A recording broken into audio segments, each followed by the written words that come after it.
Our theme this month is Life is Worth Living Well. And today's topic, as you just heard, is Expanding Horizons.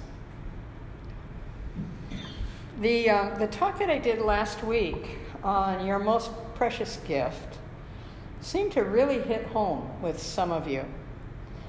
Because I've talked with some of you since then about how it spoke to you with regard to the things that are going on or not going on in your life.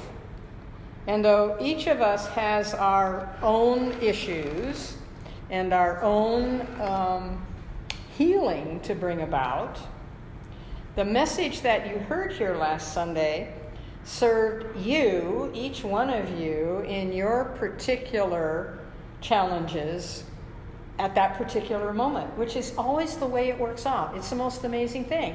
I think I've said to you in the past, sometimes I'll write this talk on Friday afternoon or Saturday morning, and then get up early Sunday morning, go out, read through it on the computer, and change it. Because something is speaking to me about something someone needs or wants to hear.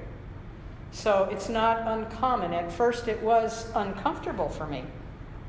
And because I really thought that I wasn't addressing what I needed to be addressing in presenting a talk. And then I talked to Arlene Bump, one of our legacy ministers for decades, about it.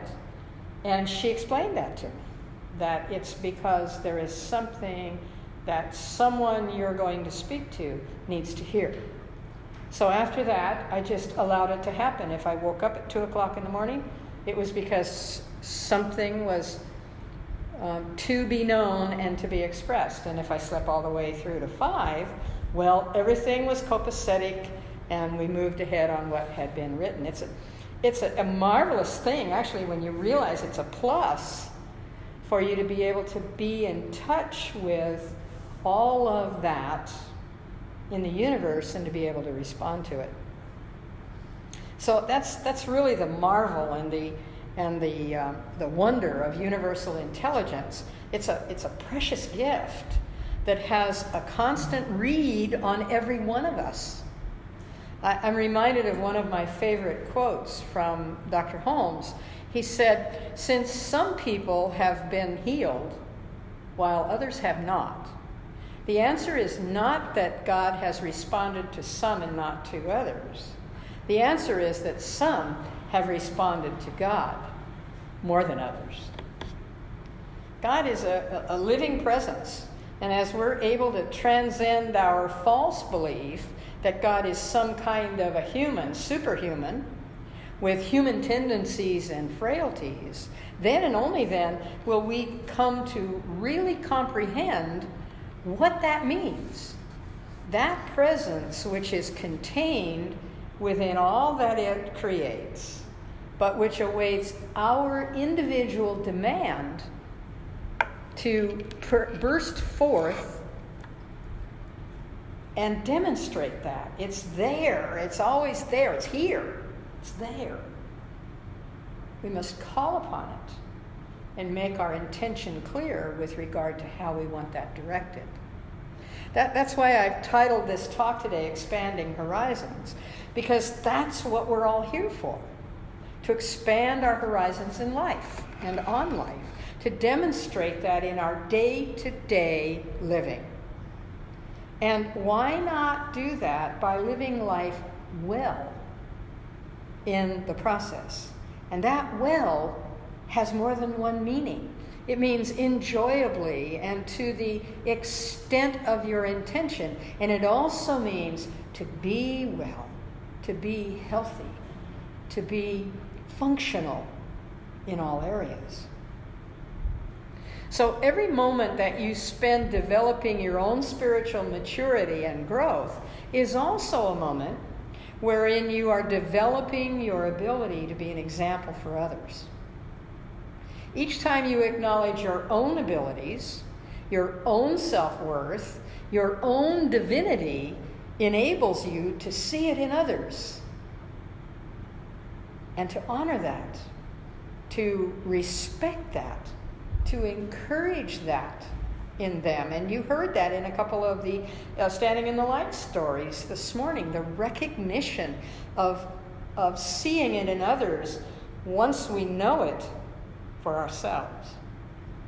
So each time you choose kindness and understanding over judgment or criticism, you send a message of love, of compassion, and of acceptance to those around you. I believe it's our job to keep looking for and looking at the myriad of ways that each one of us can express who we are and how we can and do that. It doesn't have to be heroic. It doesn't have to be dramatic. It doesn't even have to be noteworthy. It's just that as we go through life, expanding our horizons in everyday living, we recognize the value, the importance, the specialness of each day's contribution. It's building on that ever increasing and expanding consciousness. And as we do this, we're also demonstrating the art of living well and creating a nurturing presence to those around us.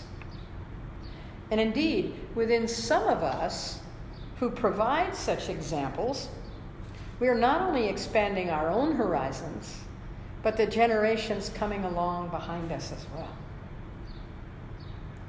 This past week, 2 different people in our spiritual ohana in a one-on-one conversation with me brought to my attention a value that they have discovered in a regular practice of reading Dr. Holmes. Reading the text primarily, although many of you have additional publications of his, and then talking about that reading from the text as an expansion of their own understanding. As Ernest once said to Frank in the cartoon of that name, really, reality, what a context, or what a concept.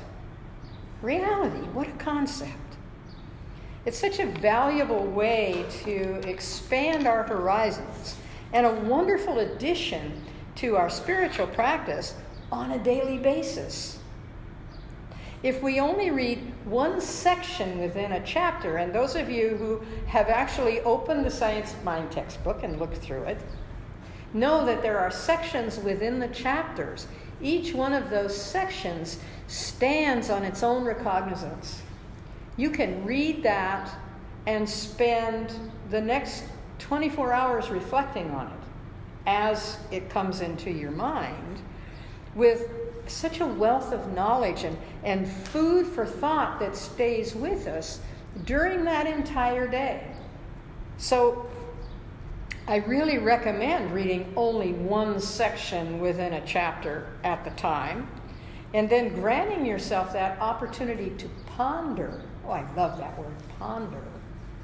That, to think about, to contemplate, to consider, to reflect on what you have read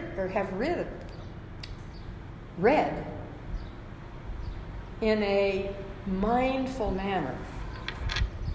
One person said to me that they were making notes on what they didn't understand or fully didn't comprehend so they could ask questions about it. And I said, yay, good idea. Good idea to remember what challenges you by making a note of it. Ask those questions in class. Schedule an appointment with me. Go online and look up more information from Holmes. And here's a thought. Explore some of the other books he has written, following the text, which are easier to read and shorter in length, I might add. So not that I'm suggesting that this be your only source of exploration, but that it can stimulate the desire to read other authors, to get their take on similar subjects. Those of you who were in class last Tuesday know that we had a question that came out of the reading of one of Ralph Waldo Emerson's essays titled Reliance. And it was very germane to what's happening on our island right here, right now, with regard to how we develop our own self-reliance and how we generate and support that in others. So what began as what seemed like a very specific question actually led to a conversation in that class that was quite broad in its availability for us to think about how we're progressing on our own spiritual path. So I'd call that expanding our horizons by first creating a horizon to be expanded. One of Karen Drucker's songs that poses the questions, and you'll remember these words when I speak them to you. What do I want? What do I desire? What will bring me to my highest good? I always see that as a call to expansion in my life. And I just would only edit one word in that phrase, and that word is want, and I would edit that to choose. Because I believe it is my choice, and it's not coming from lack. So what do I choose? What do I desire? What brings me to my highest good? And then simply allow that question, those questions, to germinate in your thought process. And hold on when the answers start to come. It's going to be a Mr. Toad's Wild Ride, as they say in Disneyland. Exciting and new and surprising. I have a book in my home library that I haven't looked at for a really long time. And when I was looking through the library in preparation for this talk, it almost jumped into my hand as I was going through the bookcases. Healers on Healing. And while it was published in 1989, the words still ring true because the process of healing from anything is a process of expanding our body, mind, and spirit. So this book is a compendium of articles from many different writers, as you can see on the cover. And these writers are from many different professions as well, sharing their experiences in uncovering the underlying principles on which all healing rests. One of the contributors is Richard Moss, whose essay is entitled The Mystery of Wholeness. The Mystery of Wholeness. And one of his own ahas is this, and I'm quoting him now. When I was a traditional physician, I was content to regard healing as a restoration of health. But today, he said, I know that healing is far more than just a return to a former condition. True healing means drawing the circle of our being larger and becoming more inclusive, more capable of loving. In this sense, healing is not for the sick alone, but for all humankind.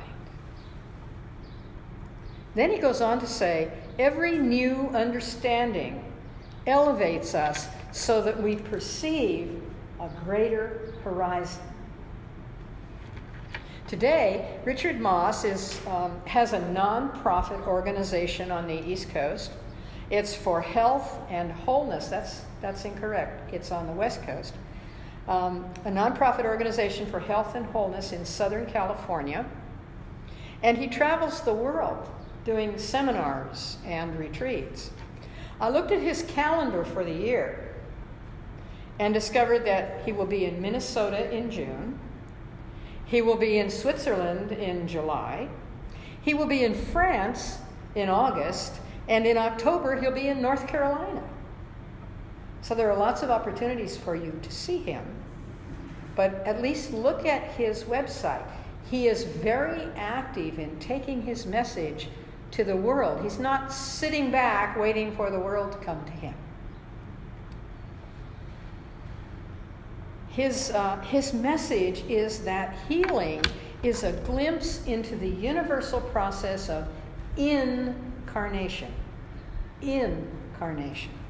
That is the example of the embodiment of new understandings, expanding our horizons in everyday living, so that we recognize the value, the importance, the specialness of each day's contribution.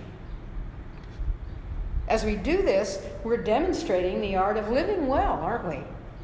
And we're creating a nurturing presence to those around us. He describes that as being called to new horizons of ourselves. Well, here's a question for you.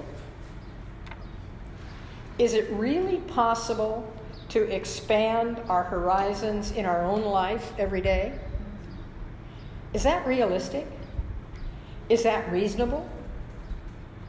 Here are some ideas from those we recognize as giants of new thought in our own lifetime.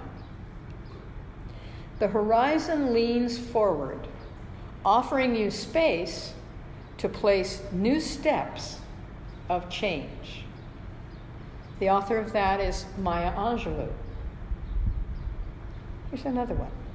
When our inner vision opens, our horizons expand. That's Louise Hay. And this one. Never look down to test the ground before taking your next step. Only those who keep their eyes fixed on the far horizon will find the right road. And the author of that saying is Dag Hammarskjöld from the United Nations. Yes, it is possible to expand our horizons in everyday living. Yes, it is realistic to recognize the value, the importance, the specialness of our contribution to each day. And yes, it is reasonable that we demonstrate the art of living well and creating a nurturing presence to those around us in every moment. So I encourage each of you individually and all of you collectively to honor the specialness within you and within those around you. I further encourage you to stay in the now moment in demonstrating the qualities and the attributes of divine intelligence described as loving, nurturing, kind, and with dignity. Be the example to those of all ages that you may come in contact with, and recognize that for some, those qualities have not previously been demonstrated in their lives. This in turn helps us to understand why their behaviors and their attitudes have not yet reflected what we would define as a life well lived yet. We, you and I, can break that chain right now. Like Gandhi's words constantly remind us, be that which you wish to see. And so it is. So it is. Thank you.